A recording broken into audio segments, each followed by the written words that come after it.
Do you work at the present time? Yes. What is your job? Homicides and robberies. Okay. Wills of the East St. Louis, Illinois Police Department. My name is Detective Jeffrey Stone, DSN 3781, assigned to the Homicide section. The detective to my far right is Detective Thomas Carroll, DSN 3263, also assigned to the Homicide section. Seated next to Detective Carroll is Detective Fred Wills of the East St. Louis, Illinois Police Department, badge number 193. The technician operating the video equipment is Robert Steckhand, DSN 1750, off camera. And this is Mr. Raphael Jackson, seated to my right next to me. Mr. Jackson, I'm going to go over your rights again, okay? You have previously been advised of your rights and signed a rights waiver form, but I am going to advise you of your constitutional rights again at this time.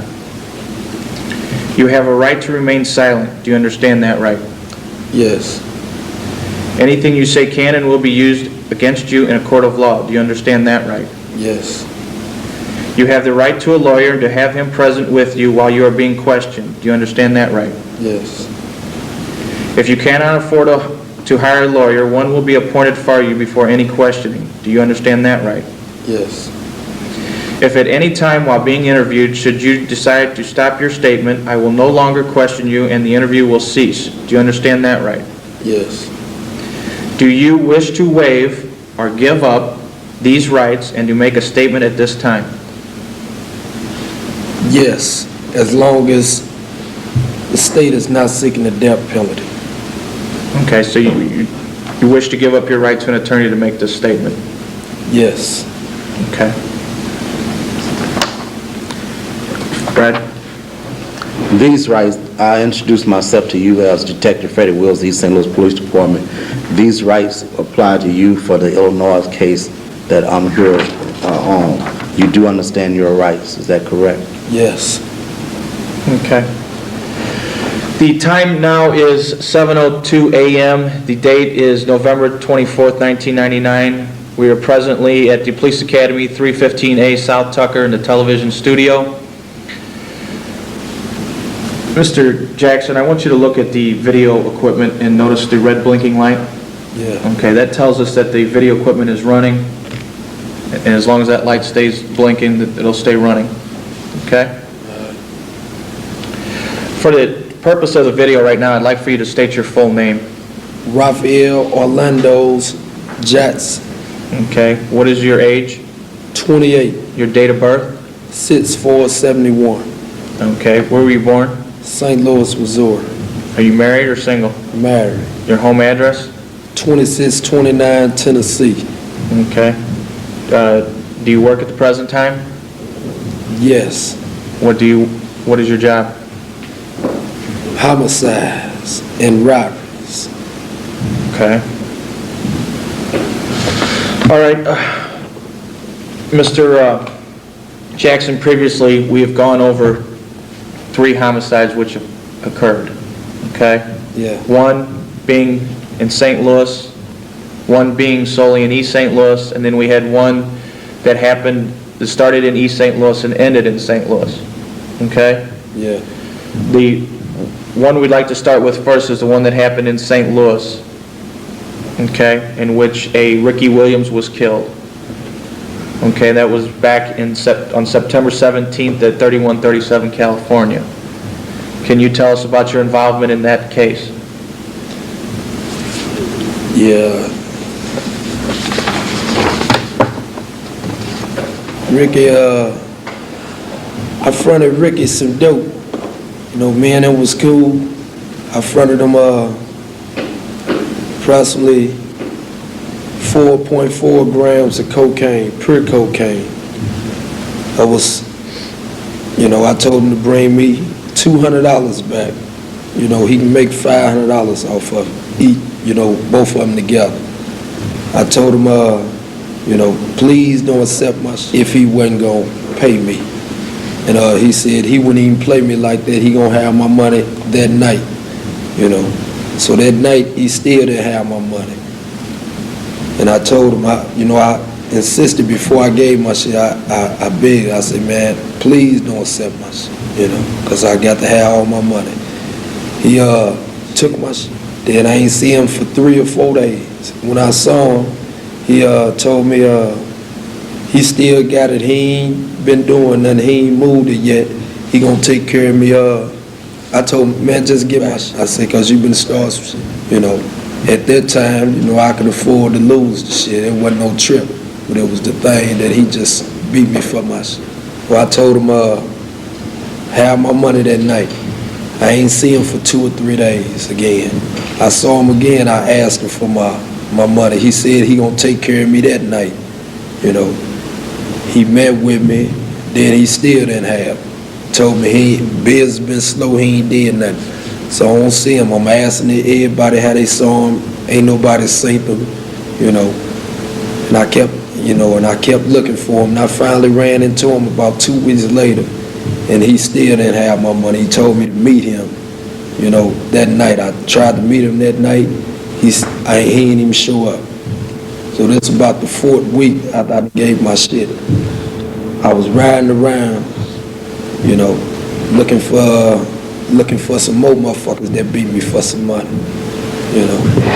And he didn't, you know, they wasn't at home, so I couldn't kill them, you know. One of them owed me $8, the other one owed me 10, you know, but they wasn't at home, so I ain't killed them. But being that I was in the killing mood, I decided to look for Ricky, you know. And I found him, you know. Me and somebody was with me, you know. I had dropped them off, dropped the guns out, we couldn't find Ricky. Then, as soon as I left there on the way home to go to bed, I synced him. I told him I was gonna front him an ounce of cocaine. I told him just bring me $1,000 back there to give him a chance to make my money and make him some money. He said meet him back there in an hour. I went back to the dude I dropped off, and I picked up, had him to get a couple guns, picked up a couple guns, 38 and Glock 10. The dude was with me, had the Glock. I had the 38 with 6 shells in it. The Glock had 16. I rolled back around her. Ricky ain't came back yet. We rolled around the block a few times, waited around the corner, trying to see if we can see him pass on any street where he be on. And we ain't see him, and I kind of got back around her. Ricky ain't came back yet. We rolled around the block a few times, waited around the corner, trying to see if we can see him pass on any street where he be on. And we ain't see him, and I kind of got spooked because it was dark, and I kept hearing noises, so I left and drove around, asked some dudes if they saw him. They said, there was his car down the street. Some dude got smart with me. I started to kill him, but I said, no, I ain't gonna get him. So I went down the street. As soon as I pulled up in front of the house on California where Ricky was at, he had his mama car or something with a little white Cavalier. He came out, I ain't blow the horn, he just walked out. And he came up to the van, and I asked him, I say, I told him, I say, get in so I can give you this dope. I don't want to be out in the middle of the street doing it. I was standing in the middle of the street in a stolen van. He had water in his eye, like he knew I was gonna kill him. So I told him, I say, get in. He said, can't I just give it to him right here? I said, no. I said, get in, cause I don't want nobody to see me give you the dope. And he said, you can just give it to me right here. He said, where you want me to get in at then? I said, go around and get in the side door. And he just stood there, and I see some tears coming from his eye. I say, you want it right here? He said, yeah. And I just reached out and shot him. I think I shot him in the face, and he hit the ground. I just reached out the window and shot the other 5 bullets out there in him. And then the dude was with me, reached over the passenger side with the Glock and just shot about 10 shells out of him, shot him up. Then we pulled off, dropped the hot van off, and jumped in the legit car. And I went to the house, and I ate me something and drank a cup of coffee and went to sleep. And that's basically it? Yeah. Okay. He was snorting heroin, you know, he fucked up my money. How much money did he owe you? He owed me $200. I gave him enough dope because he was doing bad. Me and the dude was cool, you know. He was doing bad, so I, you know, was called myself helping him out. You know, I gave him some dope to make more money than me. And plus it was almost pure cocaine, you know. Did you refer to him by a nickname? Do you know him by a nickname? Yeah. What's his nickname? Slick. Okay. When you say you were in a stolen van, do you remember anything about this stolen van? Yeah. Where'd you steal it from? Stole it out in the county somewhere. I don't remember where I stole it. I stole it from somewhere, I think out there by Lindbergh. Okay, do you know what kind of van it was? Yeah, like a utility van. Okay. But you don't remember exactly where you got it? No. Do you remember how long you had it? That day, I stole it the night before and put it up. Then I went and got it that night to go and kill these other two. And who was that you were going to kill? My mama ex-boyfriend and, you know, who she was engaged to, and his son. What's their names, you know them? Yeah, Lil Harold and Big Harold. You know their last name? I forgot. What street were they on that you went looking for them? Alberta. Okay, this is before you went looking for Ricky Williams? Yeah, I just wanted to kill somebody. You know, they paid me most of my money, but they have been spending me about my money for a month. How many people were with you when? Just one. Are you going to name that person? Nope. And why isn't it you won't name that person? Because I don't honor no snitching. What do you mean by that? I do not tell on nobody. Okay. So there's yourself and one other person. Yeah, John Doe. Okay. And you won't tell us his name? Nope. Okay. And what gun did you have? The gun? It's a black steel 38 special. Got detective special on the tip of the barrel, and it had a pearl handle with a chip on the handle. Okay. Where did you get that gun from? I bought it from a dude that's be selling guns.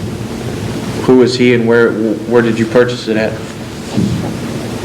I don't know his name. I purchased it through somebody else, somebody's father. You know, he sell a lot of guns. How much did it cost you? I paid too much money for it, $135. Okay. Now, this other person you referred to as John Doe, what kind of gun did they have? The Glock 10 millimeter Glock. Okay. Whose gun is that? That's my gun. That's your gun. Yeah.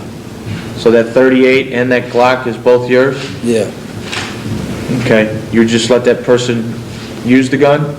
Yeah. Okay. Can you describe that gun? It's a black, was brand new in a box when I got it. A black gun made in like a square gun, automatic, with a hole in the back of the handle. Where did you get that gun at? I took it from him. Where was that at? I ain't gonna say. Why wouldn't you say where you took it from? I just don't want to say. Okay. So you took that gun? Yeah. How long have you had it? It's about 3 months. They tried to kill the motherfucker I took it from. He just ran too fast. Okay. Is there anything that we've left out in this incident that you can think of? that we haven't covered? No, that's it. Ricky pulled too many stunts.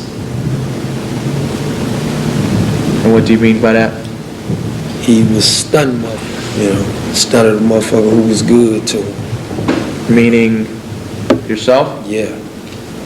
Okay. Is there anything else on this that you want to discuss? No. Tom, do you have anything? Yeah, at this time I would like to show Raphael this weapon. It's a 10mm Glock that was seized from your house. Do you recognize this gun? Yeah. Which gun's this? That's 10mm Glock. Who had possession of this that night that Ricky Williams was John Doe. John Doe. It's a 10mm Glock. Stuck a pencil on it here, and serial numbers on the slide here. Hold on, please, a second. Okay. Maybe put the slide out a little towards me. Hold on.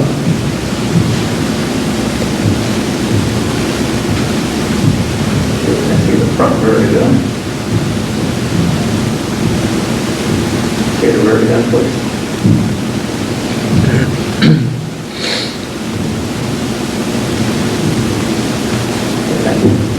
Okay, this is a 10mm Glock. Serial number on this is WY315. How many rounds does this weapon hold? 15 in the clip, 1 in the chamber. 16 total? Yeah. Okay. This gun's made out of plastic, Yeah. handle's plastic. Slide is steel? Yeah. Okay. I shoved a pencil in it.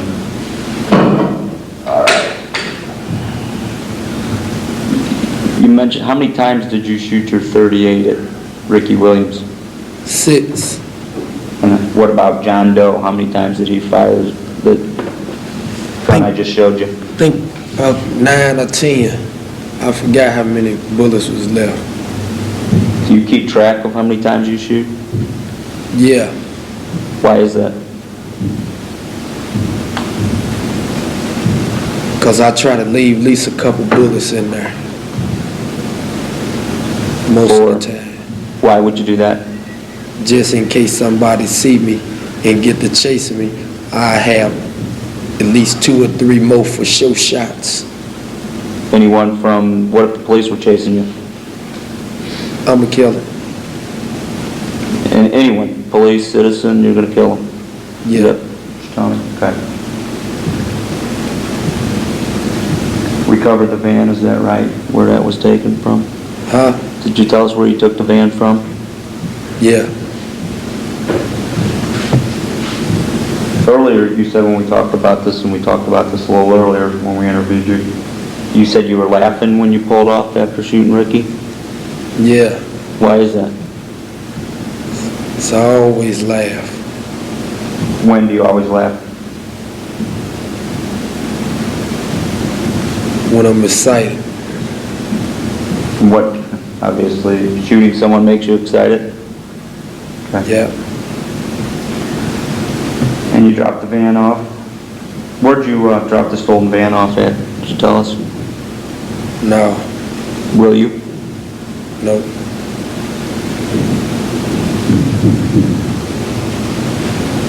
I don't have anything further on Ricky Williams. I've thought of something, Raphael. When you said Ricky came up to the van, what side of the van did he come up to? The driver's side. Do you know which way you were facing on California? Yeah. What's that? North. East. Toward Gravois. That's east. Okay. You're facing towards Gravois? Yeah. Okay. And to cover that 38, whatever happened to that 38? I buried it. Okay, you buried it? No, I didn't. I kept it. No, I kept it with me at that time. Okay, at that time you kept it with you? Yeah. And then later on, you buried it? Yeah. Is that correct? Yeah. Okay. And where, to your knowledge, where's that gun at now? In Detective Freddie Will's possession. Okay. And we're gonna cover that again in detail. When we start talking about the other two cases, we're gonna cover that in detail about the 38. Okay? But anything else you can think about Ricky Williams? No. Tom? No, not at all. Okay.